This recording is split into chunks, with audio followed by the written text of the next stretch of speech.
আব্বুর সাথে হচ্ছে আজকে আমি যাব বাবার বাড়িতে।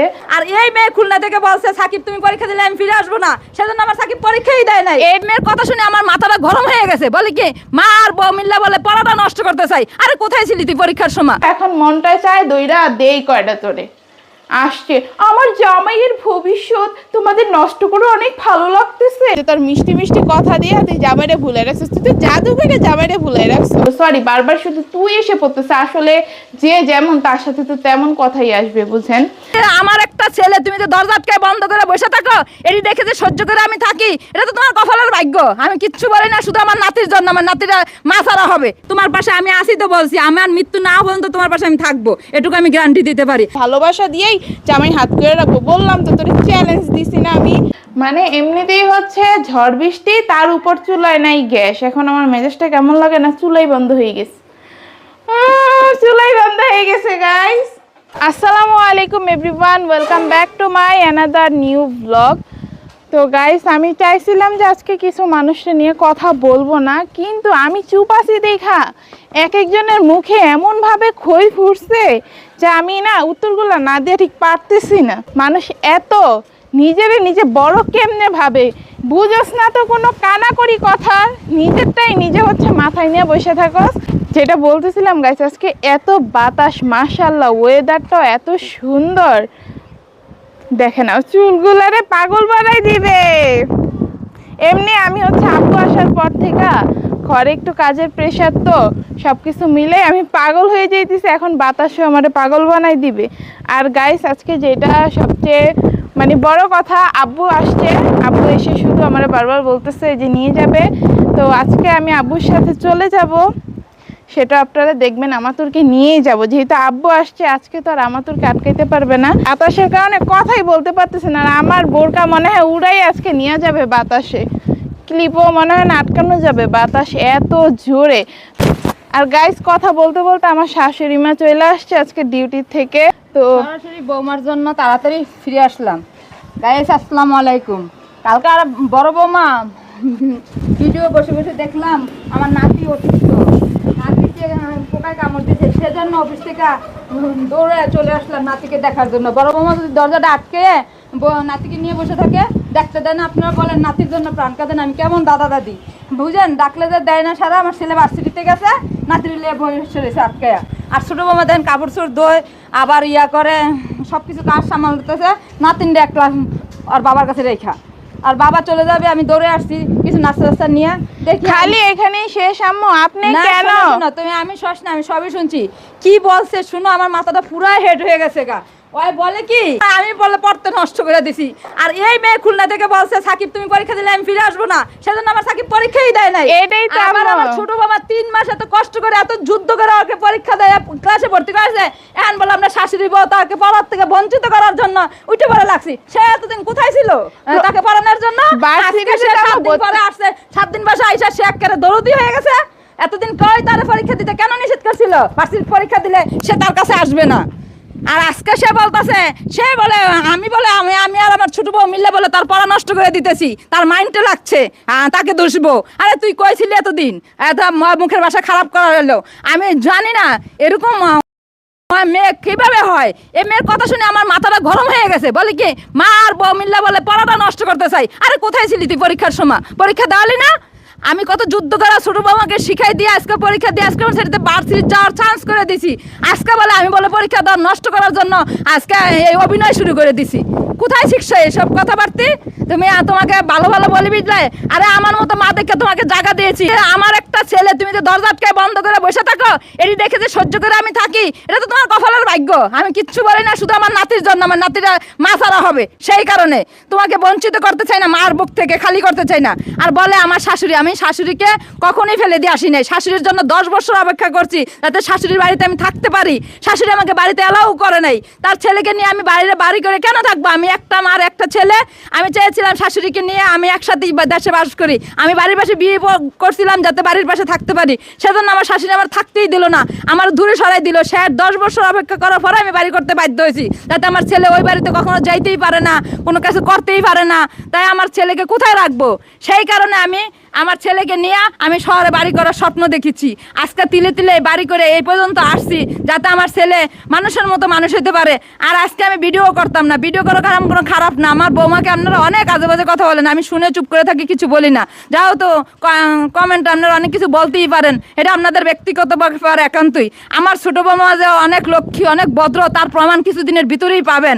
আমার ছোট বৌমা কত যুদ্ধ করে আমার ছেলেকে ভর্তি করেছে শুধু আমার মন খুশি রাখার জন্য।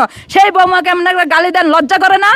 আর বলেন কি আমার ব্যয়কে বেশি ভালোবাসি? ব্যয়কে ভালোবাসি না কি করবো? দেখেন খুলনার বেআইন কি আমার কাছে আসছে? বরং আমার বাবা মাকে আটকে রাখছে পরীক্ষা দেওয়া পর্যন্ত, অথচ আমার ব্যয় দৌড় দিয়ে মিল্লাতে চলে আসছে। আমার ব্যয়কে আমি ভালোবাসি না, বাঁচবো কাকে? আর আম্মু কথাটা বলছি কি, আমরা ও যখন জামাই প্রথমবার পরীক্ষা দেয় সাকিব, তখন চলে গেল সাকিবের পড়াশোনা নষ্ট করার জন্য। সাকিব পরীক্ষাটাই ওইবার দিতে পারলো না, চান্স পাবে তো অনেক দূরের বিষয়। তারপরে 3টা মাস ধরে কত বুঝাইলাম যে না পরীক্ষা দেন, আপনারা সব করতে হবে। আমি জানি না এমন কিছু নাই, আমার মনে ব্যথা, আমার সব কিছু মনে আছে। তোমাকে আল্লাহ ধৈর্য ধারণ করুক, তুমি যাতে আরো ধৈর্য ধরে তুমি সহ্য করে এই সংসারে টিকে থাকতে পারো। তোমার পাশে আমি আসি তো বলছি, আমার মৃত্যু না পর্যন্ত তোমার পাশে আমি থাকবো, এটুকু আমি গ্যারান্টি দিতে পারি। আমি মরে গেলে কি হয় তা বলতে পারি না, জীবিত থাকা অবস্থায় তোমার কেউ কিছু করতে পারবে না, এটুকু আমি গ্যারান্টি দিতে পারবো। যাই হোক গাইস, শাশুড়ি মা হচ্ছে মাত্র আসছে ইয়ার থেকে, অফিস থেকে, এখন হচ্ছে সে ফ্রেশ হবে। আর আমি কি জানি বলতেছিলাম, আম্মুর কথার কারণে আমি সেটা ভুলে গেছি। ও বড় সেদিন আমার মতো কিন্তু হইতে চায় না, হ্যাঁ, কিন্তু চেষ্টার কোনো কমতি রাখতেছে না গাইস। আর ওরে আমি কেন বলছি যে ওর গলা হচ্ছে কাকের মতো কাকা করে, এটা ওর গায়ে লাগছে, তারপরে ও কথাটা কি বুঝছে, মানে আমার এত হাসি লাগছে। ও নিজের কথায় নিজেই ফাইসে গেছে, কথাটা যে আমার বিষয়ে বলতে গেছে, আমার বদনাম করতে গেছে, এখন যে ওই কথাটা থেকে কেমনে বাইর হবে সেটাই বুঝতেছিল না। বুঝবে কেমনে? আমি তো ওর মতো আর এত হিংসুটাপানা নিয়েও চলি না, ওর মতো হচ্ছে মাথার মধ্যে এত প্যাচগুছ নিয়েও আমি চলি না। ও বলছে কি যে আমি বলছি তোর কণ্ঠ অনেক মিষ্টি, ওর কণ্ঠ অনেক মিষ্টি, ওর মিষ্টি মিষ্টি কথা দিয়ে হচ্ছে ও জামাইরে ভুলে রাখছে। এই কথা আমি কখন বলছি রে বোন? আমার তো মনে হয় না আমি এই কথা বলছি যে তোর মিষ্টি মিষ্টি কথা দিয়ে তুই জামাইরে ভুলে রাখছিস। তুই তো জাদু করে জামাইরে ভুলে রাখছিস, আর আমাদেরকে জাদু করতে বলেছ। আমরা কি তোর মতো জাদুকরি মহিলারে, মানে নিজের স্বামীর উপরে, তারপরে নিজের সন্তানের উপরে নিজে হচ্ছে কালো জাদু করে ভালোবাসা না পাইলে নাই, তারপরও নিজের ওই যে একান্ত আপন মানুষদের উপরে কখনো কালো জাদু, একান্ত আপন মানুষ কি দূর সম্পর্কের মানুষের উপরেও কখনো কালো জাদু করবো না। আমরা আসছে জাদু করে জামাই হাত করে রাখবো, ভালোবাসা দিয়েই জামাই হাত করে রাখবো। বললাম তো তোর চ্যালেঞ্জ দিছি না আমি, সেটা ভুলে গেছো, সেটা নিয়ে কিছু বললি না। গাইস, ছাদে তো বাতাসের জন্য আমি টিকতে পারলামই না, কোনো কথাও ঠিক মতো বলতে পারলাম না। এখন ঘরে আসছি, রান্না বান্না করব আর কিছু কথার জবাব দিব, কিন্তু এখন রান্না বান্না করতে এসেও দেখি আমার বিপদ পিছন ছাড়ে না। এই যে পেঁয়াজ নাই, পেঁয়াজ আলু নাই, এখন দোকান থেকে হচ্ছে পেঁয়াজ আলু আনবো, পলিথিন নিয়ে রেডি হয়েছি। আসলে নিজের দোকান থাকার না এটাই মজা, যে যখন যেটা লাগে দোকান থেকে গিয়ে টুস করে নিয়ে আসতে পারি। দেখেন গাইস, আমাতুর রহমান চেয়ারগুলারে কেমনে ঘুম পাড়াইছে। আর এই যে আমার পেঁয়াজ লাগতো, পেঁয়াজ আনছি, এরপরে পেঁয়াজ আনতে গিয়ে মনে হয়েছে আমার তো সাবানের গুঁড়া নাই, তারপরে শ্যাম্পু শেষ হয়ে গেছে, তো দোকান থেকে সব কিছু নিয়ে আসছি। তো নিজেদের দোকান থাকার এটাই বললাম না মজা, যখন যেটা লাগে মানে নিয়ে আসা যায়, আর অপেক্ষা করতে হয় না, হাই আমি কোত্থেকে আনবো, কেমনে কি করব। এই হোক গাইস, বাতাসের কারণে তো ছাদে আমি ঠিকমতো কথা বলতেই পারলাম না, এই কারণে এখন রান্না বান্না করতে চলে আসছি। এখন মনে হয় বাতাসের কারণে আমি রান্নাটাও করতে পারবো না। একটু দেখেন অবস্থাটা, আবার বৃষ্টি নামছে, মেজাজটা যে কেমন লাগতেছে।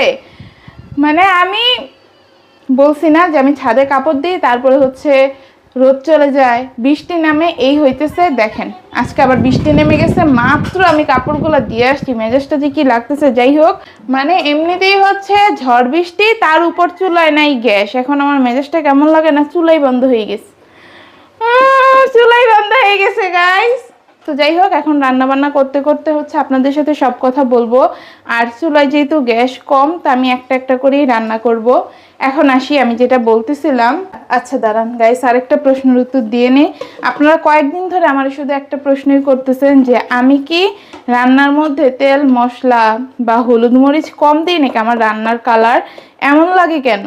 তো তাদেরকে বলি, প্রথমত আমি কিন্তু কোনো রান্নার ভিডিও করি না, আমি নর্মাল ডেইলি ব্লগ হচ্ছে আপনাদের সাথে শেয়ার করি, র্যান্ডম যা করি। কিন্তু আমি যদি হচ্ছে রান্নার ভিডিও আপনাদেরকে অমনভাবে দেখাতে চাই যেভাবে হচ্ছে রান্নার ভিডিওগুলো অন্যরা করে, তাহলে আমার লাইটিং সেট আপ ক্যামেরা সব কিছুই যে আমার রান্নার দিকে মেনলি ফোকাস রাখতে হবে। আমার চাইতে ধরতে গেলে এটা একটা কুকিং ব্লগ হয়ে যাবে।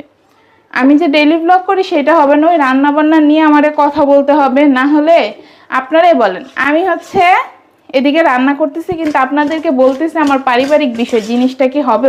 তো যার কারণে আমার লাইটিং সব কিছু যেহেতু ওই রকম থাকে না, যার কারণে আপনাদের কাছে ওই যে আমি অন্যদের মতো রান্নার কালারটা হচ্ছে ফুটিয়ে তুলতে পারি না, এটাই সমস্যা। আবার অনেক সময় হয় যে হলুদ একটু কম পড়ে যায়, পরে দেখা যায় যে আমি আবার হলুদ দিয়ে দেই, এরকম আর কি। সবসময় তো আর রান্না একরকম হয় না। ও আমি তো তেলই গরম করতে দেই নাই। আপনাদের সাথে কথা বলতে বলতে কি যে বলবো। আমাকে একটা আপু বলছিল যে সরিষার তেল আর রসুন যাতে গরম করে নাকের মধ্যে দেই তাহলে নাকি আরাম পাওয়া যায়, তাড়াতাড়ি শুকিয়ে যায়। এই যে আপু আপনার রেসিপিটা আমি ফলো করতেছি, এখন দেখা যাক। রাতের বেলা দিছি, ব্যথা এখনো কমে নাই, অ্যান্টিবায়োটিক আমি খাইছি, আল্লাহ জানে আমার কপালে যে কি কি আছে। যাই হোক, এবার মূল কথায় আসা যাক। গল্পগুজব অনেক করছি, করতে পারবো অনেক, কিন্তু এই কথার জবাবগুলো পরবর্তীতে দেওয়ার আমার একদমই ইচ্ছা নেই। কারণ আমি এখন যতটা পারি চুপচাপ থাকার চেষ্টা করি। আমার হচ্ছে এখন আর ওদেরকে নিয়ে কথা বলার মানে ন্যূনতম রুচিটুকুই নাই, কিন্তু ওরা আমার এ নিয়ে কথা বলা শুরু করে দিছে। তো আপায় প্রথমেই যে কথাটা বলছে যে সে আমার মতো হতে চায় না, সে আমার মতো হিংসুটে না, আমার মতো এইরকম না, আমার মতো সেই রকম না, কিন্তু আমারে মানুষজন পছন্দ করে না, তারে মানুষজন অনেক পছন্দ করে, এটা নিয়ে নাকি আমি হিংসা করি। তাহলে আমার যেহেতু মানুষজন পছন্দ করে না আমার কার্যকলাপের কারণে, আমার মতো কার্যকলাপ তুই করস কেন? আমি তো মনে করি যে হিংসুটে এই কারণে সবসময় সব কথার শুধু জবাব দেই। তারপরে যাই হোক, আমি অনেক বেশি ফটর ফটর করি, কিন্তু তোর তো এসব নিয়ে কোনো মাথা ব্যথা নাই। আমি ধরে নিয়ে যাই বলি না কেন, তুই এটা নিয়ে কেন কথা বলবি? তোর তো আমার মতো মনের মধ্যে হিংসা নাই, আবার নিজেরও মানুষের কাছে বড় করার কোনো ইচ্ছা নাই। মানুষ নাকি তোর কথা শুনলেই বুঝে যে তুই, সরি তুমি, মানুষ নাকি আপুর কথা শুনলেই বুঝে যে তুমি অনেক ভদ্র, তারপরে অনেক ভালো একটা মেয়ে, এই কারণে নাকি মানুষজন তোমারে অনেক ভালোবাসে। তো আমারে তো মানুষ ভালোবাসে না, এই কারণে আমি এত কিছু ভাই গণায়ও ধরি না, আমি আমার মতো কথা বলে যাই। কিন্তু তোমার তো মানুষের কাছে ভালো থাকতে হবে না, তুমি আমার মতো হওয়ার চেষ্টা কেন করতেছো? চুলায় যেহেতু তাপ অনেক কম, এই কারণে হচ্ছে আমি ঢেকে দিলাম যাতে তাড়াতাড়ি হয়ে যায়। তা আপনাদের সাথে কথা বলা শুরু করি। তো আপা আমার মতো হইতে চায় না, কিন্তু আমার মতো হওয়ার চেষ্টা করতেছে। তারপরে আমার শাশুড়ি মা তো একটু আগে কিছু কথা বইলা গেল, যেটা তারও খুব মানে গায়ে লাগছে। মানে 2 দিনের বইরা কি নিজের আয়সা কি না কি ভাইবা ফেলতেছে। তুই কি ভুইলা গেছিস বোন, তুই যে জামের পড়াশোনা পুরাই নষ্ট করে দিছিলি?